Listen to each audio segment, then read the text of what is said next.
4 percepções. Primeiro, a percepção da linha de contorno. Quando se trata de perceber o contorno de um desenho, é fácil. Mas quando nós vamos perceber uma imagem ao vivo, ou mesmo de uma fotografia, é muito mais difícil, porque nós temos uma poluição visual muito grande. Isso nos faz perder os detalhes e ficar nos concentrando em várias coisas ao mesmo tempo. Tome, por exemplo, esta imagem. Nós temos nela uma pantera escondida. Consegue achar onde? Quando colocamos essa mesma imagem colorida, rapidamente identificamos. Lembrando que os animais enxergam, na maioria das vezes, apenas em preto e branco. Por isso é tão difícil para eles conseguirem identificar um animal camuflado. Isso serve para mostrar que é difícil percebermos detalhes quando nós temos muita imagem ao redor. Isso é muito usado pelos insetos, que é chamado de mimetismo. Eles ficam se disfarçando no meio ambiente em que vivem para poder se proteger. É o caso da jequitiramboia, ou como alguns chamam de cobra de asas, que na realidade de cobra não existe nada, ela é apenas uma cigarra. E só a nível de informação, aquela velha história da cigarra estourada e tanto cantar é apenas mito. Na realidade, o que acontece é que ela deixa o seu exoesqueleto, chamado de exúvia, e se transforma na cigarra que conhecemos. Para podermos ver as diferenças das coisas, precisamos ter texturas, cores e às vezes até padrões diferentes. Por exemplo, aqui nós temos uma folha. Qual a diferença dessa folha para a minha mão? É a textura, a cor diferente, os padrões. Dá para perceber claramente que minha mão é uma coisa, a folha é outra. No entanto, se você tivesse uma folha aqui por baixo dessa outra, será que você perceberia? Veja um exemplo. Nós na realidade já temos, são duas folhas. Quando nós colocamos aqui, a uma certa distância vai sumir a diferença. A única coisa que poderia fazer você notar seria uma sombra entre uma e outra. Mas caso não tivesse essa sombra, essa linha se dissiparia, porque elas são de texturas e cores idênticas. A outra é a percepção de espaço. Nós já falamos bastante sobre isso, é o uso do espaço positivo e do negativo ao desenhar. É você tentar perceber a forma tanto do objeto quanto do que está ao seu redor. A terceira é a percepção de relacionamentos ou de proporção. É quando nós percebemos o tamanho de um objeto em relação a outro. Nós fazemos isso por comparar medidas. Por exemplo, você pode pegar uma determinada medida e ver em que outra parte do desenho nós encontramos uma relação ou um tamanho igual. Também podemos fazer isso multiplicando uma, duas ou três vezes esse mesmo tamanho. A quarta e última é a percepção de ângulo e eixo. É quando percebemos a inclinação do objeto ou de parte dele. Para isso nós traçamos logo a linha de eixo, que é o que determina para qual lado ou qual inclinação está o objeto. Vou lhe dar agora uma dica muito útil, que é chamada de analogia de pontos. É quando você traça uma linha quer na vertical, quer na horizontal, e procura ver que partes do desenho estão nesta mesma linha. Agora vamos usar as 4 percepções no exercício. O primeiro passo, então, é fazer a linha reta.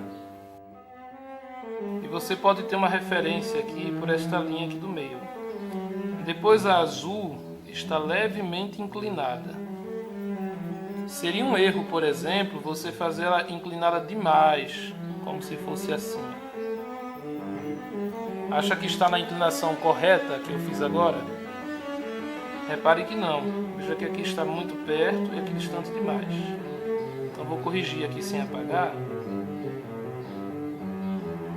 Eu vou lhe explicar logo mais o porquê desse erro que eu cometi aqui. Como esta daqui já está inclinada para o lado oposto e nós temos uma linha verde aqui, isso dificulta para a nossa visão determinar onde deve ficar essa linha e a inclinação que ela deve ter.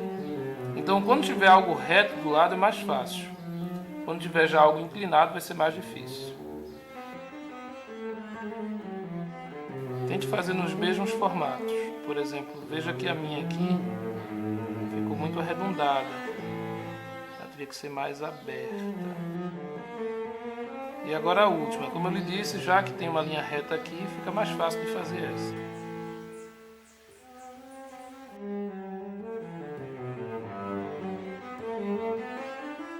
Primeiro de tudo, você pode e deve começar pelo esboço bem simplificado mesmo, tentando ver as medidas aonde devem ficar as partes principais. Você pode usar o seu lápis para comparar a distância daqui da borda para essa parte central. Algumas outras medidas você pode tirar no olho mesmo, que é o que a gente chama de julgamento visual. Já aprendemos sobre isso.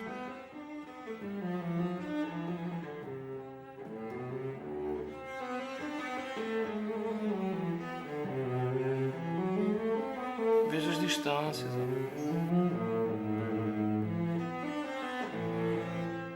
Não hesite em fazer ajustes. Por exemplo, veja a distância daqui para cá. Veja que eu errei. Não se preocupe se errar. Nem precisa vir logo com a borracha. Ajeite primeiro. Deixe a borracha para o final. Mas para tanto seu traço precisa ser bem leve. Observe que para fazer o esboço são necessários contínuos ajustes. O esboço não vem já pronto. Observe que é sempre uma questão de vai e volta.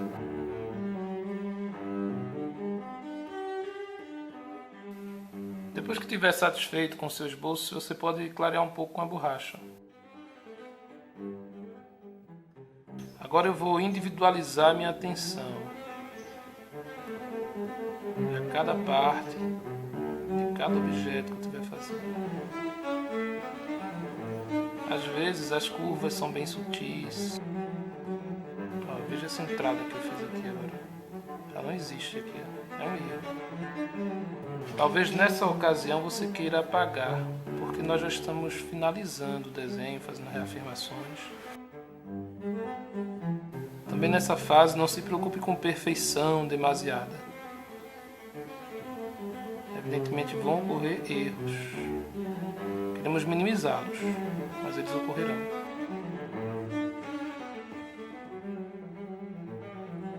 Por exemplo, veja que essas hastes aqui são desencontradas. Essas linhas aqui, ela não é uma igual com a outra. São detalhes que você deve treinar a sua percepção.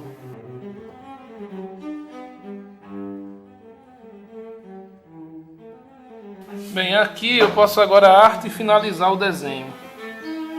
Agora eu vou trabalhar a espessura da minha linha, a beleza agora do desenho, já que eu não tenho mais preocupação com o esboço.